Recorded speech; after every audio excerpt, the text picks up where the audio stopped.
a los países como Canadá, Alemania, Reino Unido, Australia, Japón, Francia, que forman también parte de este grupo que ustedes han escuchado seguramente y que se denomina el G20, son las 20 economías más grandes del mundo. Luego, en el contexto regional, luego podremos decir, bueno, es que nos estamos comparando con países con un alto grado de desarrollo, pero vamos a compararnos entonces en lo que se refiere a los países de América y luego concentrarnos en América Latina. En América, lamentablemente, a pesar de que es una de las economías más importantes del continente, nos encontramos en el número 44 de 100 países. En el primer lugar de América se encuentra Canadá, luego Estados Unidos, luego Uruguay, Barbados, Chile, Bahamas, y nosotros nos encontramos por aquí, en el número 44 de estos 100 países. Igual, acá la imagen, entre más amarillo es menos corrupta y entre más rojo es más corrupto.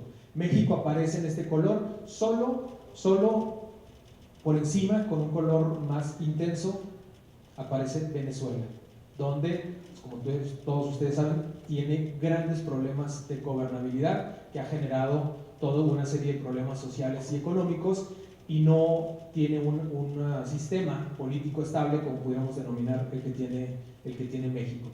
Aquí hay dos datos que es importante señalar. Se ha dicho inclusive de forma oficial, lo dijo el expresidente Enrique Peña Nieto, que la corrupción era parte de la cultura latina o parte de la cultura mexicana.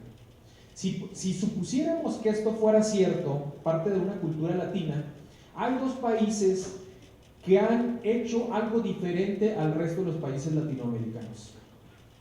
Uruguay, que está en el número 23, y Chile, que está en el número 27 de los 180 países que les enumeré. Algo han hecho estos dos países, Uruguay y Chile, en sus políticas públicas de combate a la corrupción para poderse colar entre los países con más transparencia y los países con menos problemas de corrupción, de acuerdo con las propias encuestas que les comento, que son los propios ciudadanos los que responden a estos cuestionarios que se hacen en los países cuando se está levantando esta actividad. Entonces, descartamos que sea necesariamente la cultura latina la que indique que por una fatalidad se tiene que vivir en una sociedad corrupta. Las conclusiones del capítulo México de Transparencia Internacional indican que Chile aventaja a México con 111 lugares en el ranking y aventaja Uruguay con 115 lugares en el mismo ranking. Dice, un número ilimitado de acciones anticorrupción conducen a una sanción recuperación de activos y reparación de daños. O sea, que una serie de investigaciones y de acciones de combate a la corrupción terminan, y lo vamos a ver más adelante con números concretos, en sanción a recuperación de activos y reparación de daño.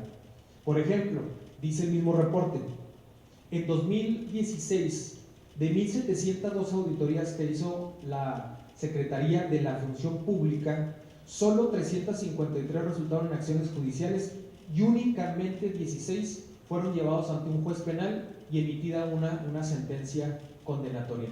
Solo 16 casos de 1.702 auditorías que se hicieron a través de toda la Administración Pública Federal. Hay otro índice que realiza también Transparencia Internacional, que es el Barómetro Global de la Corrupción, y en el cual el objetivo de esta medición fue identificar qué tanto se identifica el delito de soborno como presente en los países latinoamericanos.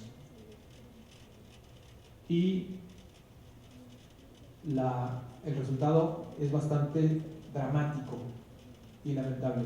México ocupa en esta evaluación que se hace el número 1 en la lista de los lugares donde las personas confiesan haber dado un soborno, que es otra cosa más que lo que comúnmente denominamos como una mordida, y donde el 51% de la población en edad mayores de edad, han reconocido que han tenido que dar un soborno para obtener algo.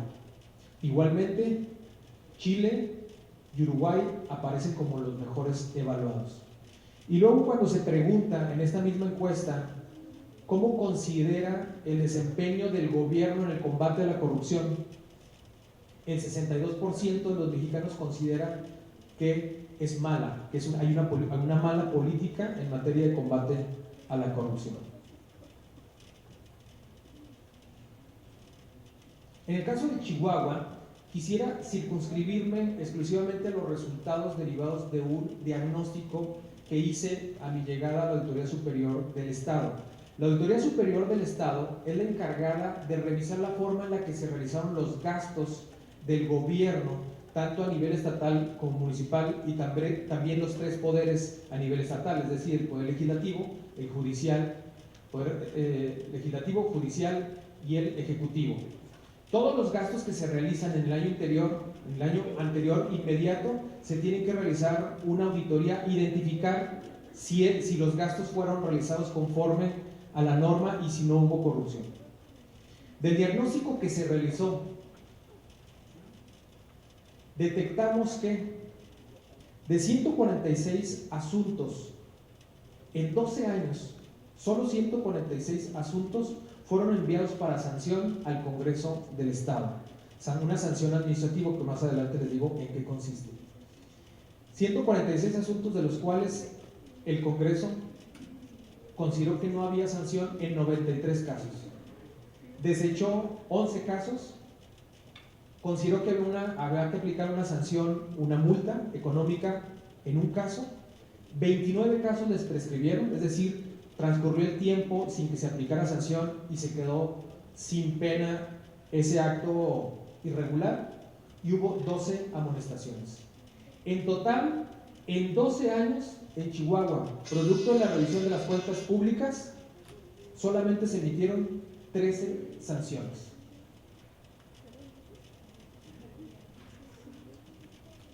El presupuesto de la Auditoría Superior del Estado en los últimos 6 años, ya sin considerar los 12, sino exclusivamente los últimos 6 años, fue prácticamente de 721 millones de pesos.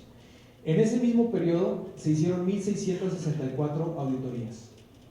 Lo anterior trajo como resultado únicamente los datos que les daba anteriormente: 12 amonestaciones, una sanción económica por 135,000 pesos y 21 denuncias penales. Si nos fuéramos a sumar el presupuesto de los 12 años de existencia de la Auditoría Superior del Estado, prácticamente estaremos hablando de más de 1,000 millones de pesos invertidos para el combate a la corrupción, que trajeron como consecuencia 12 amonestaciones. Una amonestación es mandar un oficio y decirle a un servidor público que lo que hizo estuvo mal y que esa es la sanción, el oficio. Y una sanción económica de 135,000 pesos, que no sabemos inclusive si fue cobrada o no fue cobrada. Esto nos indica que hay, en materia de combate a la corrupción, ha habido a nivel federal y a nivel estatal una política inadecuada que trae como consecuencia las mediciones en las que estamos nosotros apareciendo cuando se realizan estas comparaciones a nivel internacional. Aquí puse 3 aspectos relacionados con el acto de corrupción como fenómeno.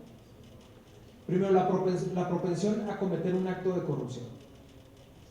Hay una teoría que indica que del total de la población en general hay un porcentaje que está en una orilla, que es un porcentaje mínimo, que nunca, en ningún caso, va a cometer un acto de corrupción.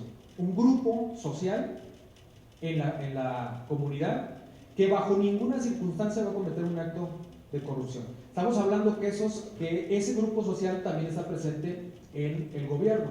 Por lo tanto, hay un grupo de servidores públicos que bajo ningún supuesto o hipótesis cometerían un acto de corrupción. Luego existe otro porcentaje también pequeño, bueno, no tan pequeño en el caso de México, más bien diría yo un tanto importante, en el cual, independientemente de las acciones de combate a la corrupción independientemente de las investigaciones, las auditorías, los procedimientos, siempre van a buscar cometer un acto de corrupción. Y en la parte intermedia está el grupo más numeroso, el cual decide cometer un acto de corrupción infiriendo dos cosas. Uno, el beneficio que puede obtener, y dos, la posibilidad de ser detectado y sancionado. En esta disyuntiva, si el beneficio es muy alto y, como vemos, la impunidad es también muy alta y por lo tanto la posibilidad de ser detectado ese acto de corrupción es mínimo, lo más probable es que esa persona, que es la mayor parte de la población, ¿sí?, va a cometer un acto de corrupción. Lo que es evidente entonces es que las políticas públicas deben de ir encaminadas a disminuir la impunidad. Es decir, deben de ir encaminadas a que cualquier persona, cualquier servidor público que cometa un acto irregular sea fácilmente detectable y sobre todo sujeto a un procedimiento administrativo o penal para sancionarlo por el acto de corrupción. Lo que encontraríamos pues que es necesario para disminuir los niveles de corrupción es todo un sistema que establezca la posibilidad, iniciando con la forma de detectar a esos servidores públicos o a ese conjunto en la población que tienen esa inclinación a nunca cometer un acto de corrupción e invitarlos de alguna forma a formar parte del gobierno. Que los sistemas de reclutamiento permitan detectar a quienes tienen proclividad para cometer un acto de corrupción y quienes tienen proclividad para conducirse con toda honestidad en el ejercicio público. Eso por una parte. Por otra parte, un sistema que permita la realización de mecanismos o la conformación de mecanismos que permitan la detección cuando se comete un acto de corrupción. Hasta aquí llegamos a la mitad del proceso. La otra parte del proceso es la posibilidad de detectar el acto de corrupción y llevarlo ante un tribunal, ante una autoridad que sea posible o que sea capaz de sancionar al servidor público. Ese se podría decir que es el círculo para tener un sistema que garantice bajar los niveles de impunidad y por lo tanto combatir eficientemente la corrupción. Con todo este antecedente, en 2015 se reforma la Constitución para crear lo que se ha denominado Sistema Nacional Anticorrupción. Lo que les voy a escribir en este momento se desdobla, es decir, se repite también en un sistema que se llama Sistema Estatal Anticorrupción. Por lo tanto, todo lo que se creó a nivel federal se desarrolla también para su formación a nivel estatal. Lo que la Constitución y ya las leyes secundarias crearon con este Sistema Nacional Anticorrupción, después de que hace crisis el tema de los niveles de corrupción, fue, por una parte, la creación de lo que se denomina la Declaración 3 de 3. Los servidores públicos tienen la obligación o tendrán la obligación ya de presentar 3 declaraciones. La declaración anual de impuestos, hacerla pública, la declaración patrimonial, ¿sí?, y la declaración de intereses. La declaración de intereses no es otra cosa más que manifestar qué tipo de actividades están relacionadas con personas respecto de las cuales yo tengo un interés. Ese interés puede ser personal, familiar o de negocio. Es personal cuando tengo una relación específica con alguien que esté en el círculo de las decisiones que yo puedo tomar. Es familiar cuando se trata de esa persona, es un familiar, hay una relación de parentesco por afinidad o por consanguinidad.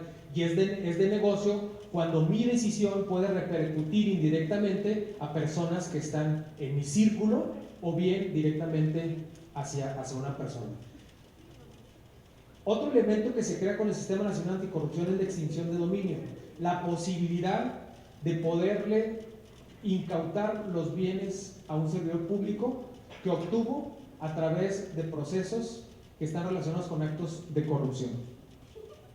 Inculpar particulares en responsabilidades administrativas y penales. Regularmente las leyes de responsabilidades administrativas estaban encaminadas exclusivamente para servidores públicos. Hoy las leyes permiten realizar este tipo de procedimientos a particulares que no forman parte del gobierno. Eso es algo distinto al sistema al que veníamos acostumbrados. Se creó un comité de participación ciudadana para vigilar este sistema, y este comité de participación ciudadana está integrado, como su nombre lo dice, por personas de la sociedad civil que quieren participar en la vigilancia de todo este sistema que se acaba de crear. Se crean tribunales especializados, que es el Tribunal de Justicia Administrativo, que conocerá de los asuntos de responsabilidades en contra de servidores públicos. Se otorgan mayores facultades a la Auditoría Superior, tanto superior de la Federación como la de los estados. Anteriormente exclusivamente se hacían auditorías, y después de que se concluían las auditorías se enviaban al Ejecutivo para que fuera el Ejecutivo el que realizara los procedimientos de sanción. Ahora ya no se van a llevar ante el Poder Ejecutivo a través de la Secretaría de Función Pública, sino que se van a llevar a cabo directamente un tribunal nuevo, que es precisamente el que les acabo de mencionar, que es el Tribunal de Justicia Administrativa. Se crean fiscalías especializadas. Antes lo que sucedía era que cuando uno hacía una auditoría y detectaba la comisión de un delito y se presentaba la denuncia ante lo que antes era la Procuraduría General de la República, obviamente los ministerios públicos le dedicaban mayor tiempo y espacio y esfuerzo a atender los asuntos de alto impacto social, es decir, los homicidios, secuestros, violaciones, en fin, y los actos de corrupción eran considerados como asuntos que no eran de alto impacto y por lo tanto no tenían la prioridad de ser atendidos. Entonces, con la creación de las fiscalías especializadas, tenemos un área que va a atender los asuntos derivados de las auditorías que realicen los entes fiscalizadores. Y se agregan figuras para tipificar conductas con nuevos delitos de corrupción. Curiosamente, la palabra corrupción no existía ni en la Ley de Responsabilidades ni en el Código Penal. El término corrupción era un término sociológico, no jurídico. Hasta con esta reforma por primera vez se acepta que hay determinadas conductas que se les tiene que denominar corrupción y que hay delitos específicos que se pueden cometer en relación con estas actuaciones de servidores públicos y de particulares coludidos con servidores públicos. El Sistema Nacional Anticorrupción, producto de lo que les acabo de explicar, entonces se compone por una Secretaría de la Función Pública, que es el encargado de realizar auditorías al interior del Poder Ejecutivo, es decir, al interior del equipo del gobernador o del presidente de la República, en el caso del gobierno federal. La Auditoría Superior del Estado, que es la encargada de hacer las auditorías de los gastos del año inmediato anterior. La Fiscalía Especializada, que ya les decía que es un ministerio público que se dedica exclusivamente a perseguir delitos contra la corrupción. El Tribunal de Justicia Administrativa, que es el que juzgará a servidores públicos y a particulares inmiscuidos en actos de corrupción. Y un comité de participación ciudadana, que son ciudadanos que vigilan el funcionamiento de todo este sistema. Y por último, la parte donde me encuentro laborando y que está bajo mi responsabilidad, que es la Auditoría Superior del Estado, un poco explicarles qué es lo que estamos haciendo para efecto de revertir las evaluaciones y los resultados que se han tenido hasta la fecha en materia de combate a la corrupción. En primer lugar, la integración de un equipo profesional. Ustedes pueden tener la mejor buena fe y ser las personas más honestas, y no necesariamente van a ser las personas más eficientes para combatir la corrupción. Como en todas las profesiones, se requiere participación, se requiere profesionalismo y se requiere de técnica para poder detectar actos de corrupción y irregularidades. Entonces, la integración de personal que tiene experiencia en esa materia es indispensable para poder dar buenos resultados. Desarrollo de procesos y áreas especializadas. Hay un área a la que me gustaría nada más hablarles, que es un área que se denomina auditoría forense. Regularmente, las auditorías se venían realizando en diferentes órganos fiscalizadores del país a través de lo que se denomina auditorías de gabinete.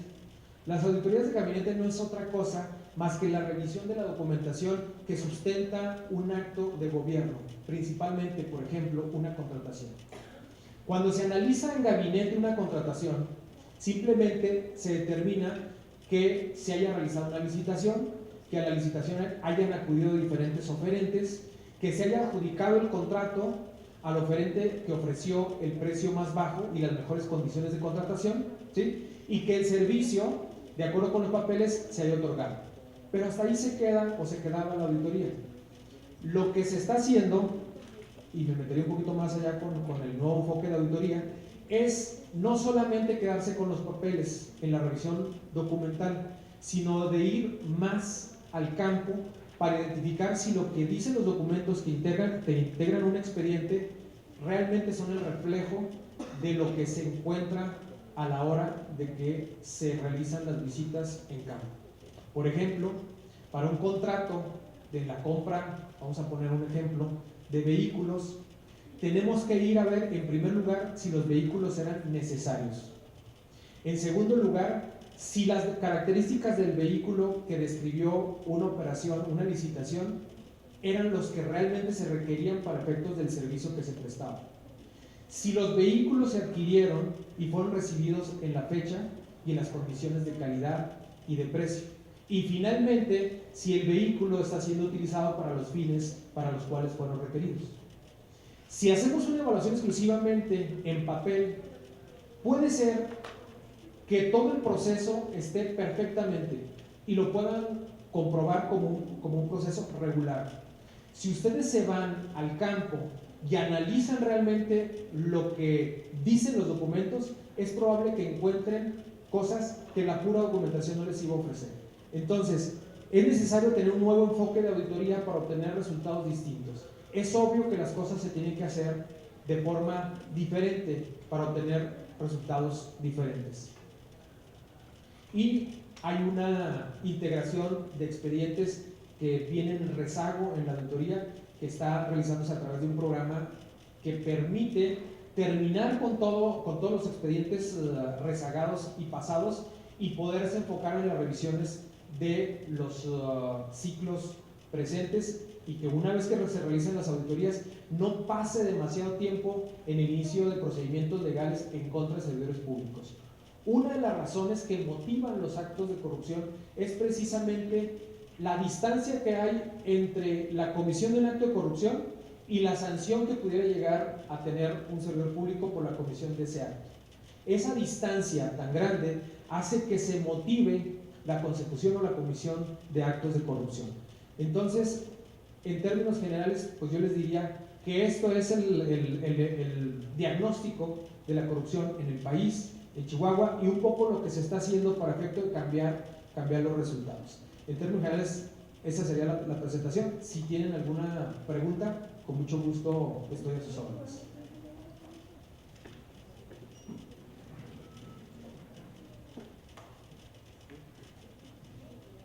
Por ahí hay una pregunta.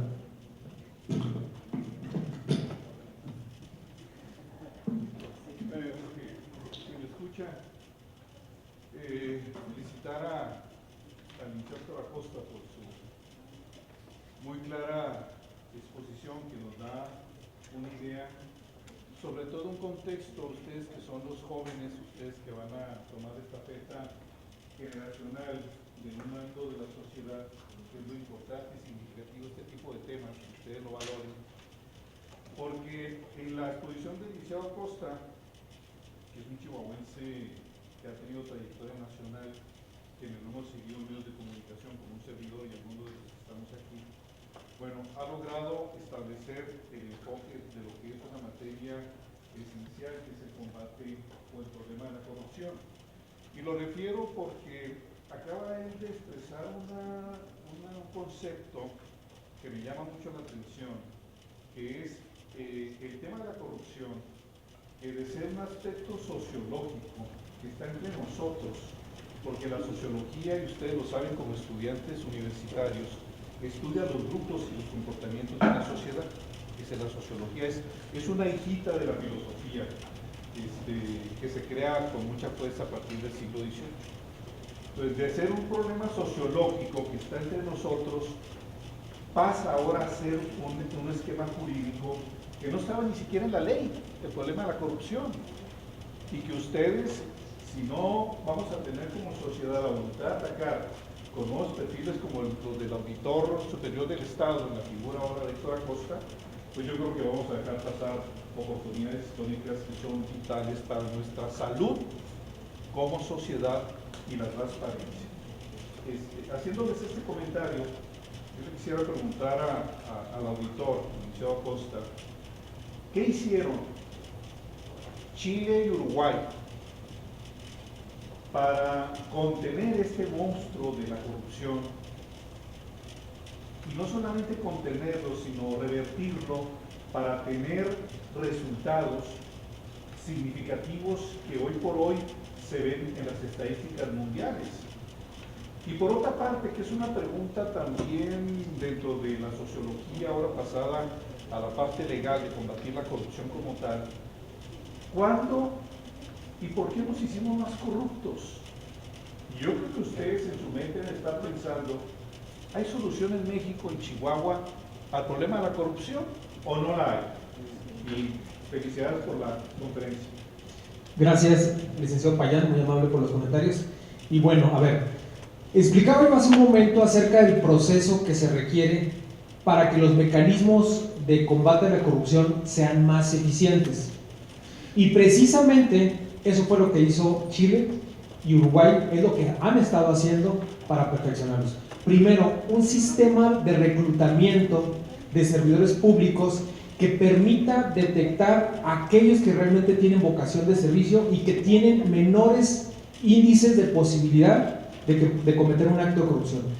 La captación de las personas adecuadas para ingresar al gobierno. Eso es fundamental. Los exámenes psicométricos, los exámenes de control de confianza para áreas específicas ha sido importantísimo en estos sistemas. Luego, lo que nosotros estamos creando, que es un tribunal de justicia administrativa que juzga a los servidores públicos y que ya no forma parte directamente del Poder Ejecutivo, como el caso de la Secretaría de Función Pública, que durante toda la historia desde su creación, que se denominaba Secretaría de la Contraloría, sale de la esfera. Antes eran ellos los que sancionaban. Entonces, es el mismo equipo del presidente de la República, o era el mismo equipo del presidente de la República hasta hace un año, o del gobernador, los que conocen de las investigaciones y sancionaban a los servidores públicos. La creación de un tribunal como este, que ha sido exitoso en países como Uruguay y como Chile, denominado Tribunal de Cuentas, permite que sea prácticamente como un cuarto poder, que le da una fortaleza a sus resoluciones y que permite tener en el banquillo de los acusados a expresidentes, a exministros, a exprocuradores y a personajes que en México jamás podemos imaginar que se puedan encontrar bajo un proceso administrativo de responsabilidades o penales. En el caso, por ejemplo, de Odebrecht, el caso, que seguramente lo han escuchado en medios de comunicación, junto con Venezuela, somos el único país que no tiene resultados.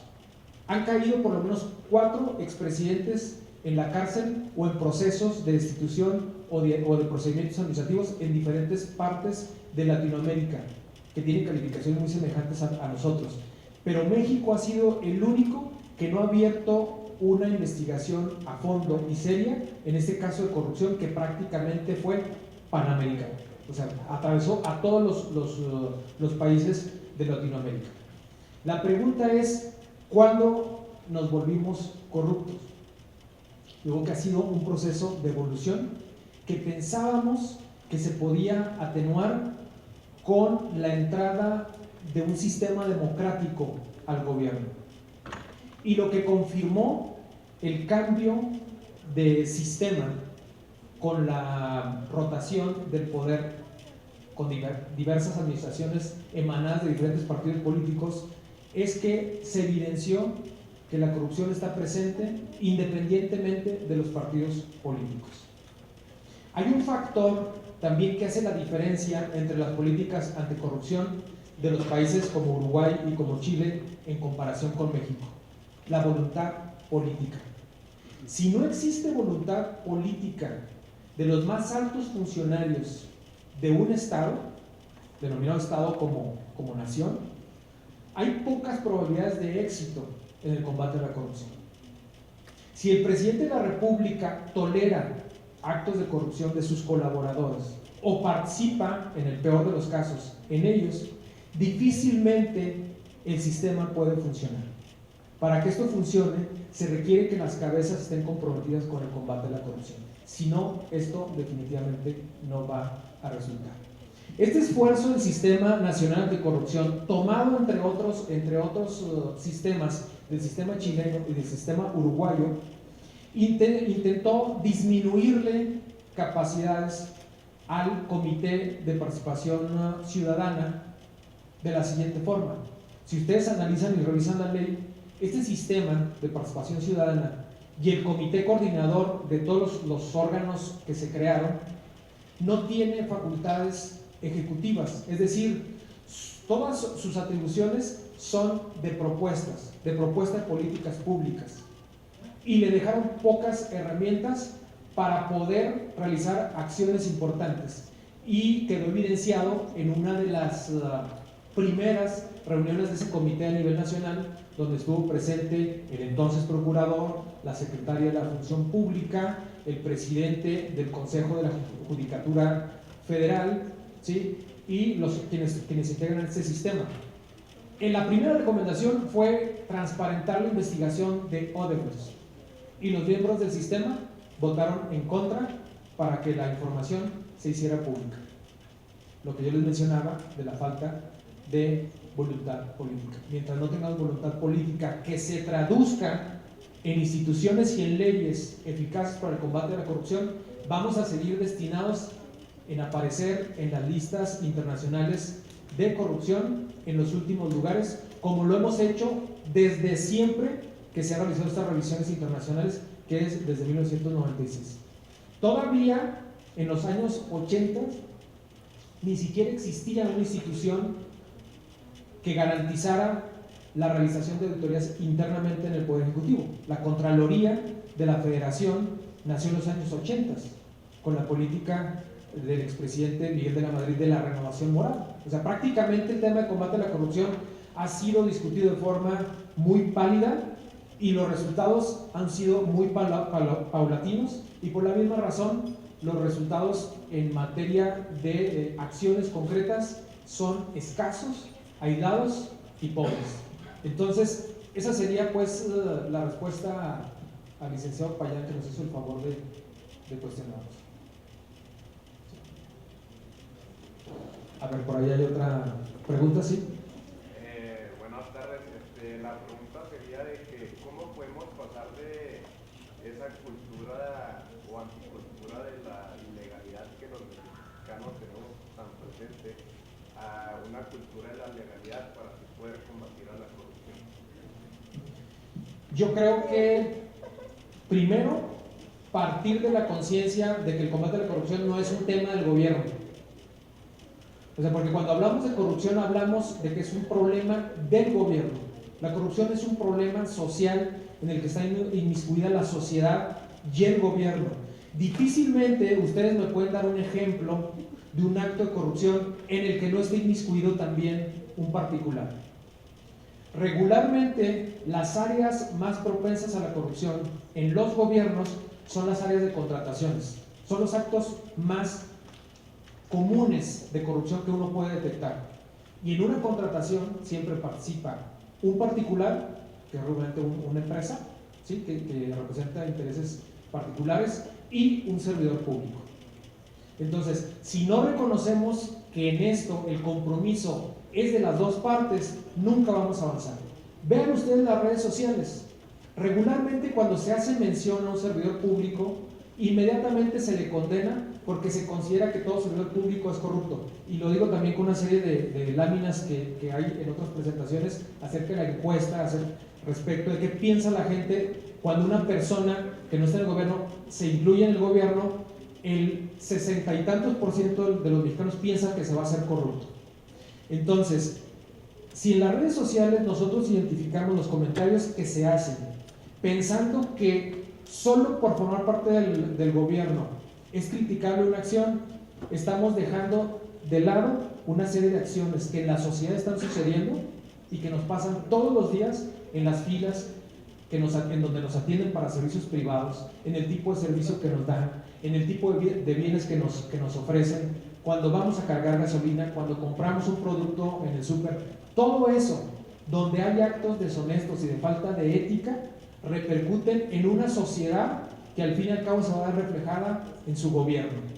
O sea, el gobierno no está formado por personas que vienen de otros lugares o de otros planetas, está formado por ciudadanos que se incluyen en el gobierno. Entonces, si no reconocemos eso y si no partimos de que es un compromiso, que tiene que ser un compromiso de las dos partes, esto no va a funcionar. Gracias por la pregunta, espero que haya sido la respuesta de satisfacción. Bien. Bueno, pues si no hay más preguntas, les agradezco mucho su tiempo y suerte con sus siguientes actividades.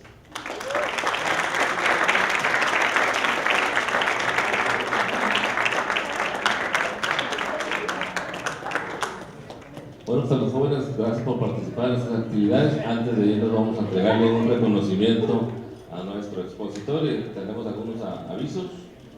Recuerden que este es el primer día de actividad de nuestra semana académica. A las 5 de la tarde se estará llevando a cabo otra conferencia en el Auditorio Confucio, a cual están todos invitados, especialmente los alumnos de Estrategias de Comunicación. Ya estará tomando lista. Periodismo en la dictadura de Pinochet. Así que nos esperamos a las 5 de la tarde. Y con esto terminamos este primer día de actividades de esta novena semana actividad política, comunicación y relaciones internacionales de nuestra nueva realidad 2019. Vamos a hacer lectura del reconocimiento que le vamos a entregar a nuestro ponente el día de hoy. La Facultad de Ciencias Políticas y Sociales otorga el presente reconocimiento, guarden silencio por favor, al licenciado Héctor Alberto Acosta Félix por su destacada conferencia impartida en el marco de la novena semana académica Política, Comunicación y Relaciones Internacionales en la Nueva Realidad 2019, tiempos de rendición de cuentas e el combate a la corrupción, firmado por el doctor Abraham Paniagua Vázquez, director de nuestra facultad, y el maestro José Espinosa Vaca, coordinador académico. Licenciado Héctor, gracias por participar.